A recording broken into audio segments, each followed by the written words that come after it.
ẹ̀yin ènìyàn wa ọwọ́ tún ti bà wọ́n bí ọwọ́ ṣe máa bà yín nìyẹn ọwọ́ bà ògbóǹtarìgì ògbóǹtarìgì tó jẹ́ pé egbòogi olóró ló fi ń ṣiṣẹ́ ṣe ọ̀dọ́mọdé olówó nígboro Èkó KC Luxurious ní orúkọ ìnagijẹ ẹ̀ nìyẹn orúkọ ẹ̀ gangan ló jẹ́ Afolabi Kazeem Michael Afolabi Kazeem Michael ọwọ́ ti bà ọwọ́ àwọn àjọ NDLEA tí wọ́n máa ń gbógun ti egbòogi olóró àfẹ́pẹ́ lóyìnbó ọwọ́ wọn ti bà ọwọ́ àwọn àjọ NDLEA ó ti bà wọ́n gba egbòogi olóró tí iye rẹ̀ jẹ́ egbòogi olóró tí wọ́n gbà lọ́wọ́ ẹ̀ wò ó lẹ́wọ̀ yẹn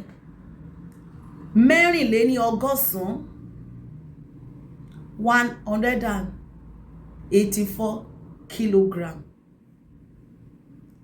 ni wọ́n gbà lọ́wọ́ ẹ̀ ó tẹ̀ tí lé 184.5 kilogram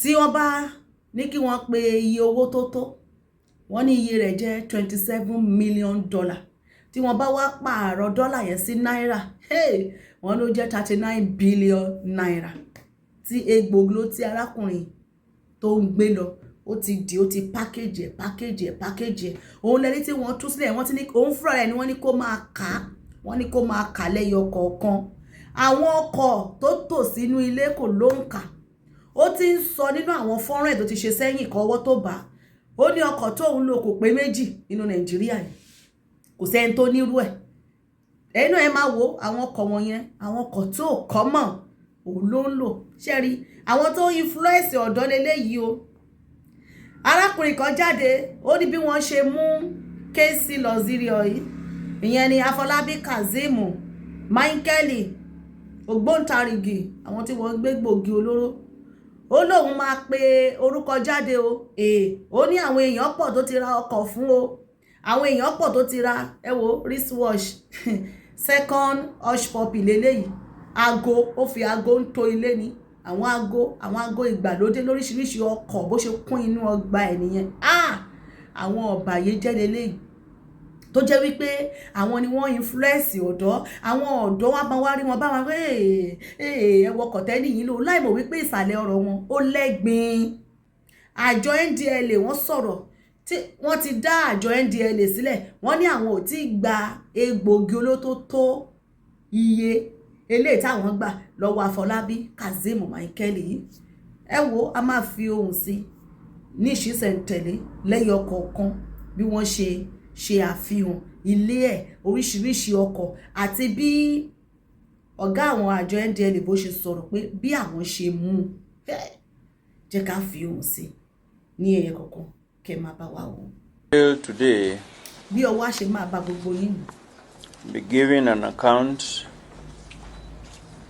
of the largest cocaine seizure in a courier house in the history of the agency, and one of the most significant and successful narcotics investigations undertaken by this agency in recent times.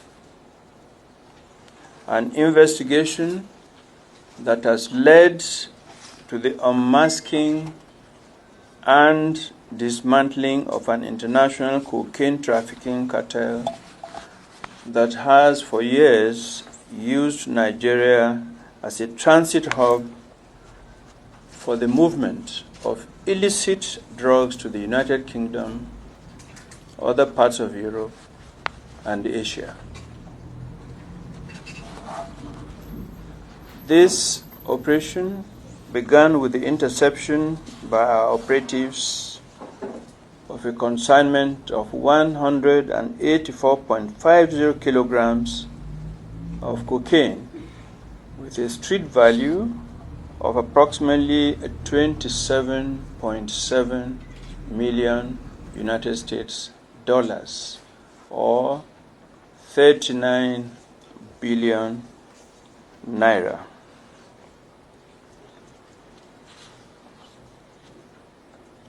The cocaine consignment was concealed for onward export through a courier logistics channel in Lagos. And I believe you have all seen the consignment placed over there on the table.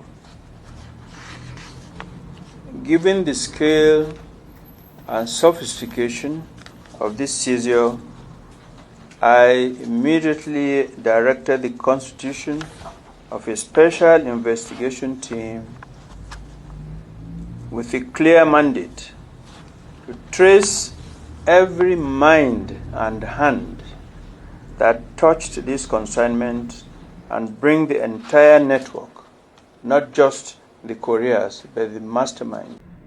Ẹ bá wa gbọ́ ọ̀rọ̀ lẹ́nu ọ̀gá àwọn àjọ NDLEA.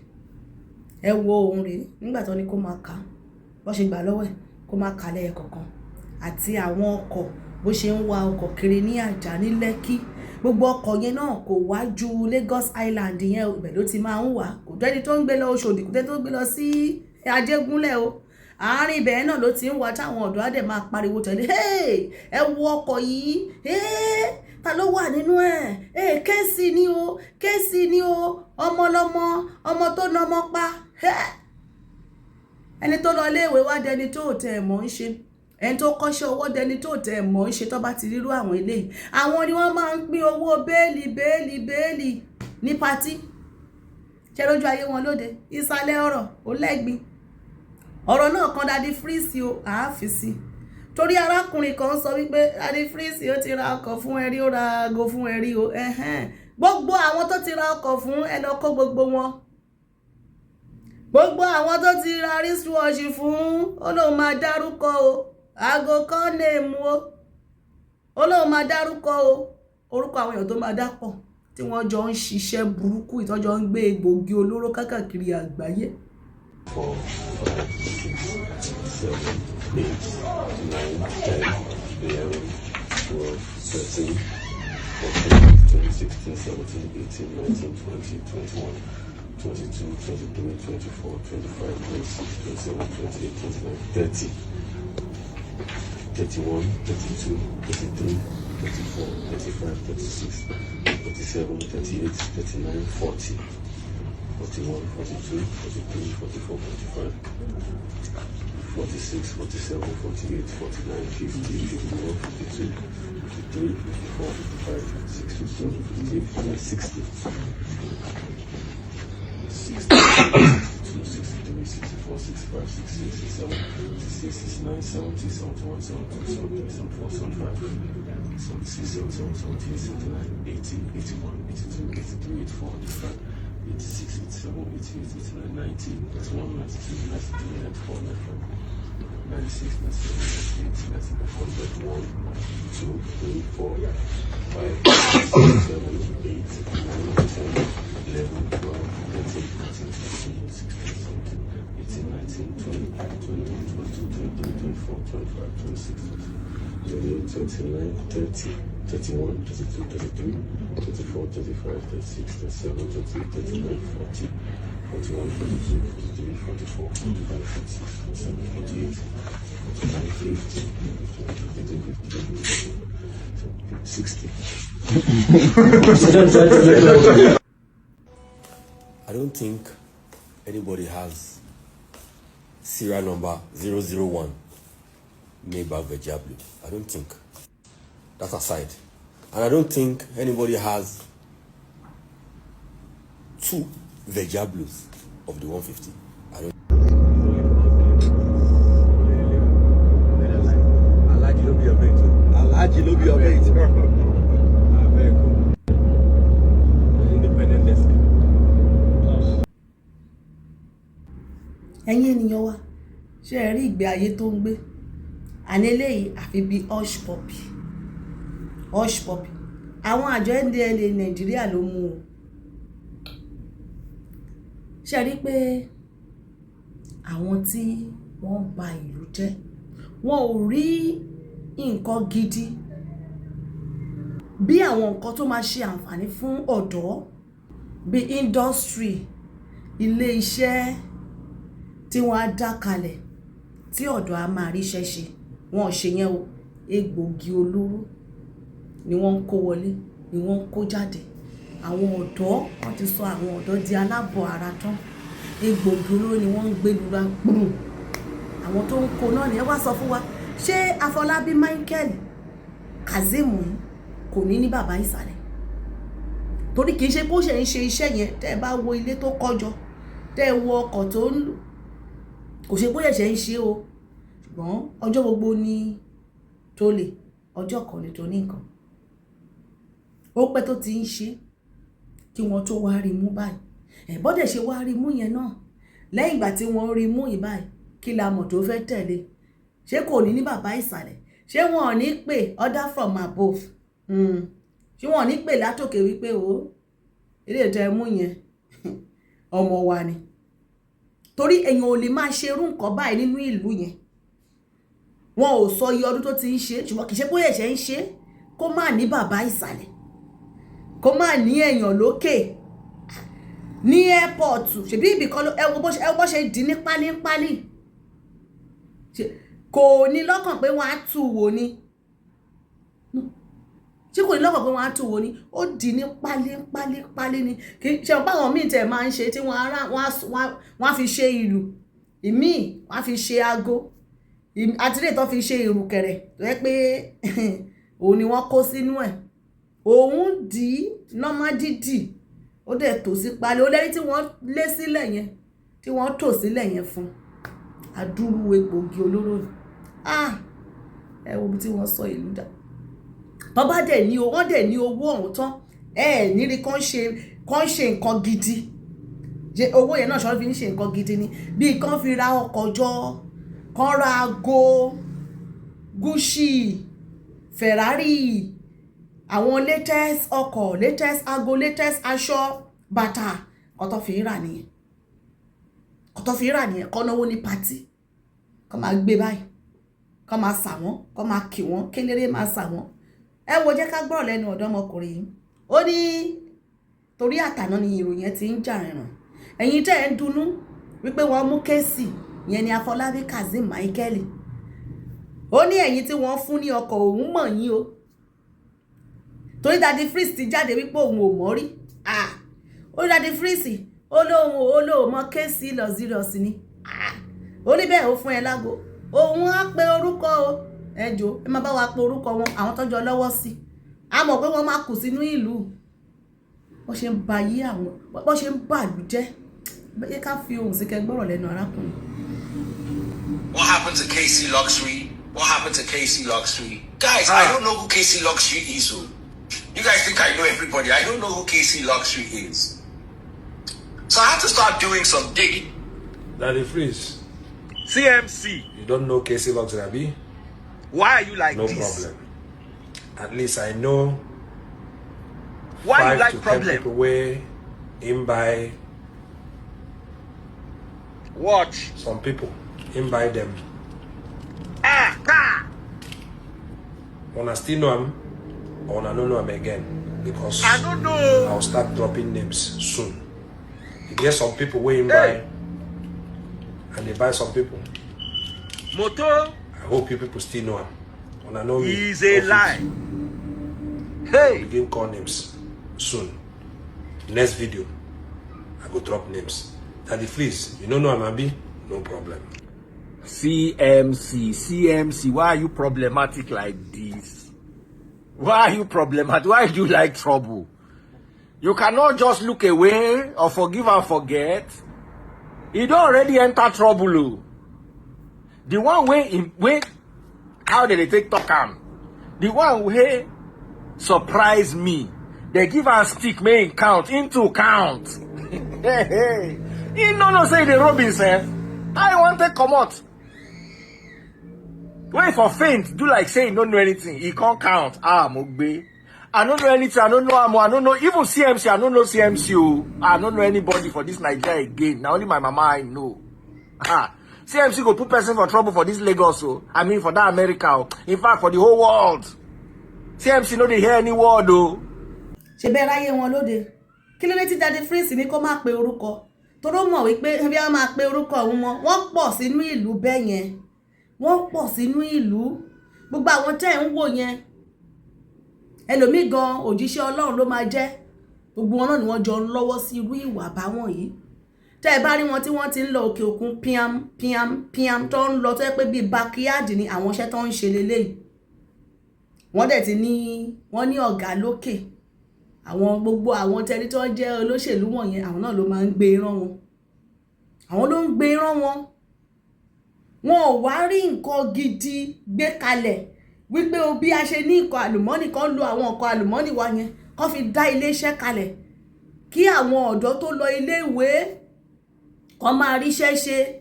Àwọn ọmọ kọ́ engineering lọ́tún, engineering lósì, doctor, oríṣiríṣi agriculture, oríṣiríṣi ẹ̀kọ́ táwọn ọmọ kọ́, wọn ò rí ibi tí fi ṣiṣẹ́, wọn ò tẹ́ rí láàbù, wọn ò rí ibi tí practice ẹ̀ wípé nǹkan táwọn lọ kọ́ rèé o. Àìmọye yunifásitì tí wọn ò ní laboratory, ẹ máa rí tó máa ṣí gbalasa sílẹ̀ òfìfo ní, kò ní sí nǹkan kan nínú ẹ̀. Àwọn ọmọ fẹ́ ṣe wáìkì, wọn ò ní nǹkan tó fẹ́ fi ṣe practical, physics, chemistry, kò sí. Ṣùgbọ́n wọ́n mọ bó ṣe ń ṣe gbogbo àwọn iṣẹ́ burúkú wọ̀nyí, ibi tí wọ́n kówó sí làwọn kan wọ̀nyí. Kò sí nǹkan tó kàn wọ́n pẹ̀lú ọ̀nà òdá. Ẹ wo ọ̀nà lẹ́ ń wò wọ̀nyí, ẹ wo bí ọ̀nà inú ìlú ṣe rí, ẹ wo bí ọ̀nà ṣe bàjẹ́. See that person market be this, so see am. Just video ram. Video our FCC plus see people they come. Video them. If we talk now, they will tell us rubbish. See. Now to go there, they go do campaign and say no send them. To fix road, I don't know if it fix. They say they do coastal road.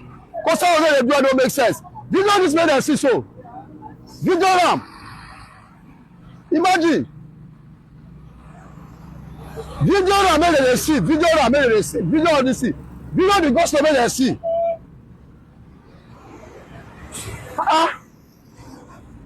What do you know send them? How they will go to do? They thought say they will go do this thing. Come on tomorrow and fish for us. I want fish for us. Una go carry fly they go. All these APC people, one I don't show to I don't do to fish for and I not fish for. Una talking that they go to coastal road. Coastal road don't exist. 15 trillion naira. Where the money they go? If una carry all those road, money do this road now. This road don't go good. Bros, this road don't go good. This road go good. See. Come, how much be this one? What? Billions of naira, millions of naira. See people markets. I want to buruku. Okpobolo, now here you pass go Osun State, oh. Now here you pass go Osun State. You go pass and come back again. I wish that today they come back when you can't see. Your state no road, see what they do. I don't call nothing for me. Hello, Nigeria. I have to be here today personally to have on the spot assessment of what is currently happening in this local government. And as a matter of fact, this is the only access road that leads to the country home of the deputy governor, Honorable Dennis Idausa. Leads to Udo, leads to Okada, and its environs. The state of this road has been like this since last year. It's unfortunate. I want you all to share this video so that I can get to the governor of Edo State. Thank you. Film it.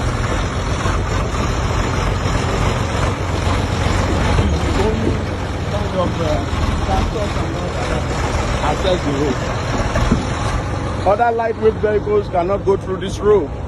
Just imagine. What will it cost the Edo State government to fix this road?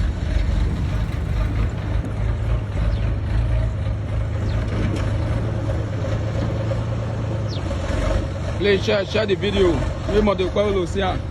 Please share it. The road is too bad. Go back to our road, local road.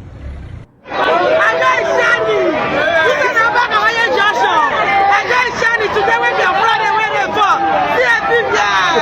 I don't shine, I be this one. I don't show me that. I don't show me this one. I don't shine. That's the beat. Welcome. Hey, you're welcome. I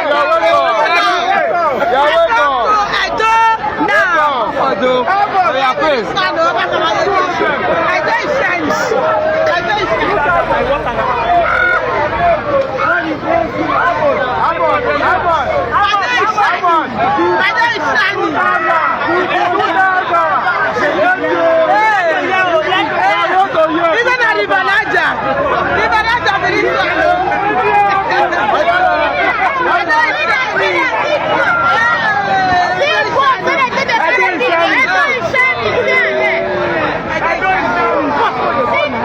Ọpẹ́ ọlọ gómìnà Ẹdó lọ́wọ́ ti bí ìdá kó wá yọ ẹnu sí ilẹ̀ Yorùbá kó wá sọ̀rọ̀ ìlú ẹ̀ lẹ́rí yẹn àwọn ará ìlú ẹ̀ gan ló fi ń ṣe yẹ̀yẹ́ yẹn. Edo is shining, ṣé kò shining ni?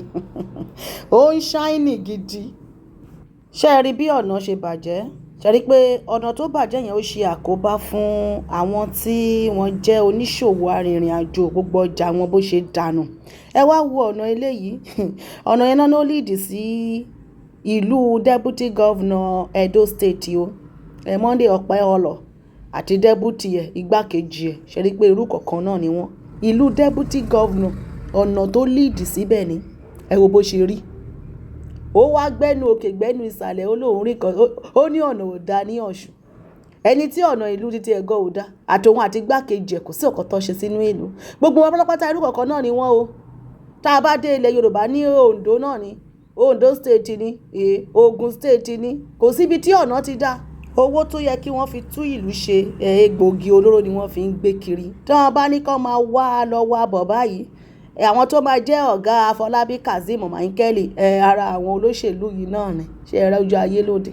Ṣé ẹ rí wọn lóde bí wọ́n náwó sí nìyẹn? Wọ́n fìlú lẹ̀ wọn ò tú ìlú ṣe. Ṣé ẹ rí bí ọ̀nà ẹni ìlú bó ṣe rí gbàkúgbàkú? Kò sí èyí tí wọ́n ṣe. Àwọn ibi tí wọ́n kọjú sí ni wọ́n ti ní àwọn boys wọ̀nyí tí wọ́n rán níṣẹ́. Ẹjọ́ owó ọ̀hún kí ni wọ́n fi ń ṣe? Wọ́n fi ń ṣe afẹ́ ayé, ra ọkọ̀, ra bàtà, kó àwọn obìnrin sẹ́gbẹ̀ẹ́ sọ́tún. Irú eléyìí báyìí kan tá máa ṣe nìyẹn. Ọlọ́run ló mọ iye obìnrin tá kó sẹ́gbẹ̀ẹ́, wọn kàn máa náwó fún wọn yànfùn ní ìsàlẹ̀ ọ̀rọ̀ ó lẹ́gbìn o. Ẹ̀yin ènìyàn wa, ṣe rí ibi tí wọ́n bá inú ìlú ìdé. Irú àwọn eléyìí báyìí ni wọ́n oppress ará ìlú. Oppressor wá pọ̀ lọ́tún lósì. Tó bá náwó ní party báyìí, tẹ́ bá ti lè rí wọn tó ti náwó bẹ́yẹn lóde.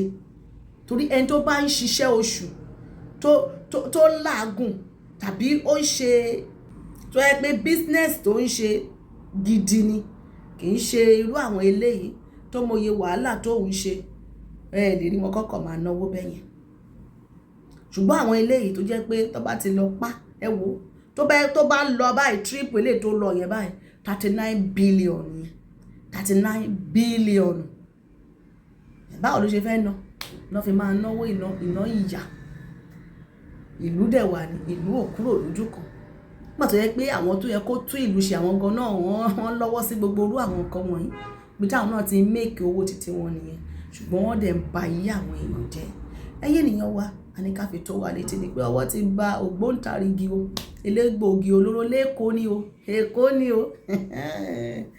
Àwọn wọ̀nyí náà ra mansion sájà, ra mansion sí Lẹ́kí, Atlanta Hotel àbí Atlanta Ocean àbí bonana wọn náà ṣẹ̀ṣẹ̀ kọ́ bí kan sí Èkó báyìí. Tẹ́ bá rántí ṣe mọ̀ wá Àṣàkẹ́ ọmọdé l'Àṣàkẹ́ àbí ẹni tẹ́ bá rántí wọn náà ṣẹ̀ kọ́ ibì kan sí Èkó báyìí àbí Atlanta àbí Titanic. Ẹ wo mo tẹ́ gbọ́ àtẹ̀tí rántí orúkọ tó ń jẹ́ mọ́. Tẹ́ bá wa rántí bá wa kọ́ sí under comment section. Ibẹ̀ ti le ju Lẹ́kí lọ, Atlanta àbí Oceanic àbí Titanic. Orúkọ tó bá ń jẹ́ wọ́n ròyìn ibẹ̀ bó ṣe gara. Irú àwọn tó ń gbé bẹ̀ ní Yorùbá jí máa sùn.